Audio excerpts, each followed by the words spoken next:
લોકમત ન્યૂઝમાં આપનું સ્વાગત છે। વડોદરા મહાનગરપાલિકાની આવનારી 26મી એપ્રિલની ચૂંટણીને લઈને શહેરમાં રાજકીય માહોલ ગરમાયો છે।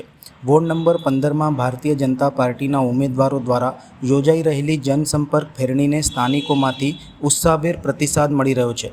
જીતશે ભાજપ, જીતશે વિકાસના સૂત્ર સાથે યોજાયેલી આ પ્રચાર યાત્રામાં ઉમેદવારો તરીકે જ્યોતિબેન પંડ્યા, નયનાબેન શાહ, અજયભાઈ રબારી અને ઋષભ કામદાર મતદારો સુધી પહોંચીને પક્ષના વિકાસ કાર્યો અને ભવિષ્યની યોજનાઓ અંગે માહિતગાર કરી રહ્યા છે।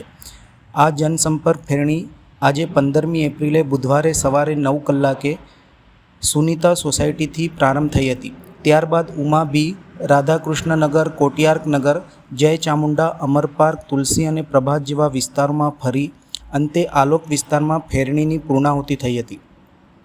ફેરણી દરમિયાન અનેક વિસ્તારોમાં રહેવાસીઓએ ઉમેદવારોનું સ્વાગત કર્યું હતું અને તેમની વાતોને ધ્યાનપૂર્વક સાંભળી સમર્થન વ્યક્ત કર્યું હતું। સ્થાનિકોમાં ભાજપ પ્રત્યે વધતો વિશ્વાસ અને વિકાસના મુદ્દાઓને લઈને સકારાત્મક માહોલ જોવા મળી રહ્યો છે, જેના કારણે બીજેપીના ચારેય ઉમેદવારોમાં પોતાની જીત અંગે વિશ્વાસ મજબૂત બન્યો છે। આજે અમે લોકોએ અમારા જ કાર્યાલય પાસેથી અમારા જ વોર્ડ નંબર 15માં ઉમા બીમાંથી ફેરણી સ્ટાર્ટ કરી છે અને આપ જોઈ જ રહ્યા છો કેટલી મોટી સંખ્યામાં અમારી સાથે લોકો જોડાયા છે। પ્રતિસાદ ખૂબ સરસ મળી રહ્યો છે, એટલે અમારી એક આશા છે, અમે જીતવાના તો હતા જ પણ અમારી લીડ પણ ઉપર આવશે એવો અમને પૂરેપૂરો વિશ્વાસ છે અને આ તો શૈલેષભાઈનો ગઢ કહેવાય છે, એટલે 110% ભાજપની જીત નિશ્ચિંત છે। બહુ સરસ। મેં ગઈકાલે પણ એવું જ કીધું કે અમને લોકો સોસાયટીના નાકે લેવા માટે આવ્યા, અમારી આરતી ઉતારી, અમને ફૂલોથી સ્વાગત કર્યું અને એ આખી સોસાયટીમાં એક પણ વ્યક્તિ ઘરમાં નહોતું, બધા જ બહાર આવી ગયા હતા અને એ જ બતાવે છે કે જનતા અમારી સાથે છે અને જનતા ભારતીય જનતા પાર્ટી પણ સાથે છે। નમસ્કાર સૌને।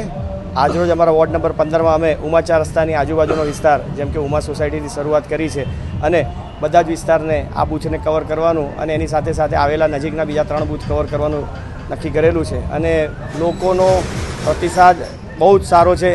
જેમ જેમ ફેરણીના દિવસો એક એક આગળ વધતા જઈએ છીએ અને ઇલેક્શનની તારીખો નજીક આવતી જાય છે એમ જન પ્રતિસાદ ભારતીય જનતા પાર્ટીની ફેવરમાં જ ચાલી રહ્યો છે અને લોકોને એવું ખબર જ છે કે ભારતીય જનતા પાર્ટીએ કરેલા કામ અને આપણે એક એવું કહી શકીએ કે ભારતીય જનતા પાર્ટીના શિસ્તસ્થ નેતૃત્વ ઉપરનો વિશ્વાસ લોકોના હૃદયમાં એવું છે જ કે મોદી સરકાર અને સાથે સાથે ભૂપેન્દ્રભાઈ પટેલની સરકાર જે રીતનું કામ કરી રહ્યું છે એ જોતાં સ્થાનિક સ્વરાજમાં જો ભારતીય જનતા પાર્ટીના હાથ આપણે મજબૂત કરીશું તો આપણું કોઈ પણ કાર્ય કોઈ જગ્યાએ રોકાય નહીં અને એટલું બધું સરસ રીતે સ્મૂથથી આગળ વધશે।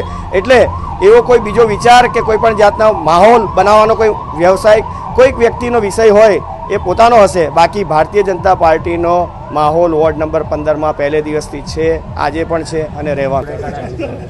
આજે વોર્ડ નંબર 15 આજે અમે ઉમા સોસાયટી, જ્યોતિ, સુનિલ પાર્ક આ સોસાયટીનું બધી અમારે આજે કવર કરવાની છે અને પબ્લિકનો અમને ખૂબ સાથ સહકાર મળે છે અને વિકાસની વાત લઈને અમે પ્રજા વચ્ચે ઉતર્યા છે।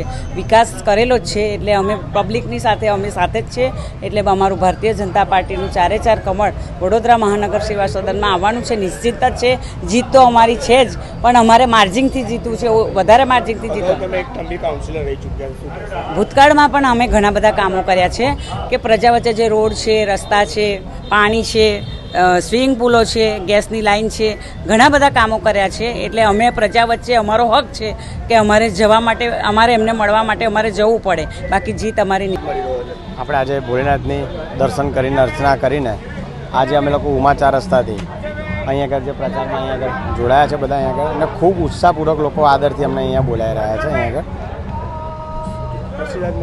કેવું લાગી રહ્યું છે કે કેવું ભાજપના વોટને લઈને 4 આપણી જે સીટ છે ભવ્ય જીતથી વિજય થશે તે જ રીતે દેખાઈ રહ્યું છે।